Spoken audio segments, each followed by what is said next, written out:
মহাদেবের ভক্তি করে এটা বুঝতে পেরেছি যে ভেঙে যাওয়াটা শুরু নয়, বরং আরম্ভ।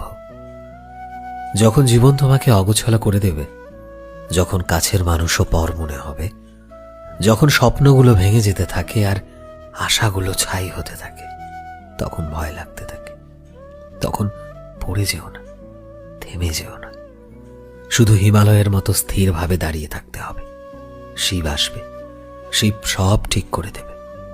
তুমি দাঁড়িয়ে থাকবে, তুমি আশা হারাবে না, কারণ শিব বলে যে ভেঙে যায় সেই বদলে যায়, আর যে অগোছালো হয়ে যায় সে সামলে নিতে শিখে যায়।